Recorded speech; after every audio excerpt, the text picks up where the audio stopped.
Dred Scott was born on a Virginia plantation in 1799. He was a slave to the Blow family. Later, he was purchased by an army surgeon named John Emerson, who took Scott to Missouri.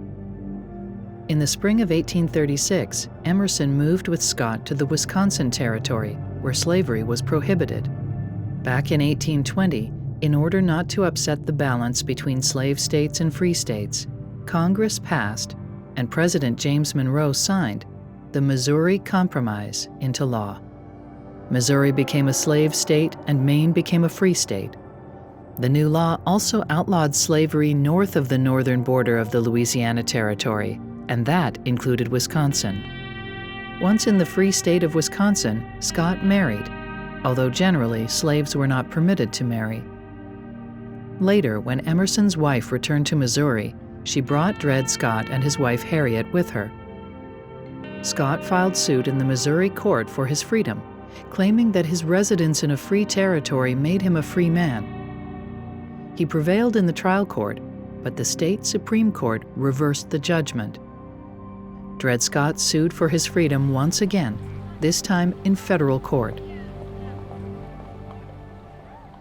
Hi, I'm Doug Ginsburg, and I'm a federal judge.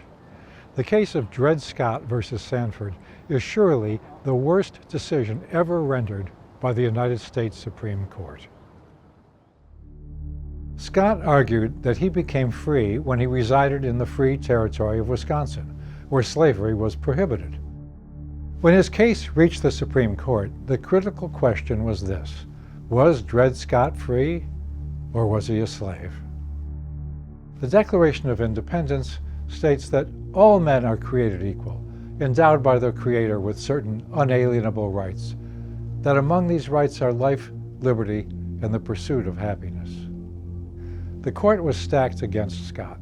Of the 9 justices, 5 were from slave states, and a 6th from Pennsylvania also favored slavery.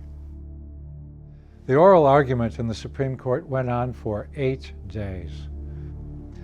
After lengthy oral arguments and deliberations, the court voted against Scott, 7-2. Chief Justice Taney wrote the opinion. 1 justice joined with his opinion, and 5 other justices concurred with different reasoning, while 2 justices dissented. In an opinion by Chief Justice Roger Taney, the court held that African Americans, enslaved or free, could never be American citizens, and therefore could not sue in federal court. The court went on, unnecessarily, to hold that the Missouri Compromise, which prohibited slavery in certain territories, was unconstitutional. The court did something the framers could never have imagined.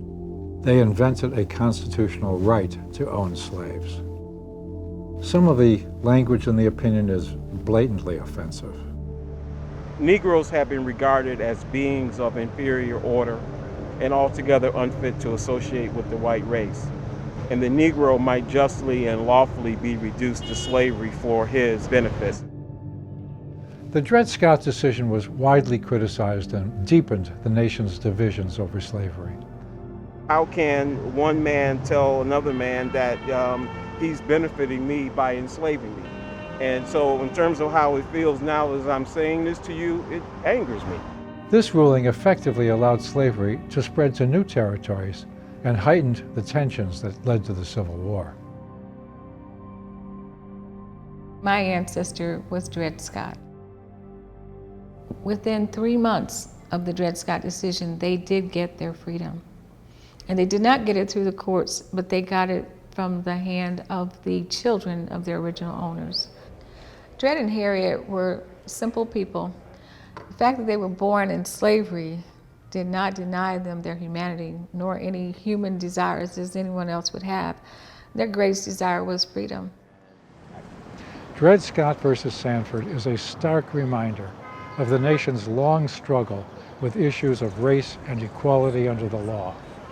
It was a catalyst for civil war and, ironically, for the ultimate abolition of slavery. Scott versus Sandford was decided in favor of Sandford by a 7-2 majority vote in 1856. The key principle was the Declaration of Independence' unalienable rights to life, liberty, and the pursuit of happiness. In Dred Scott versus Sandford, the Supreme Court held that African Americans did not have standing in federal courts because they were not and could never become U.S. citizens, even after they had been freed. After the Civil War, this decision was nullified by the 13th and 14th Amendments to the Constitution.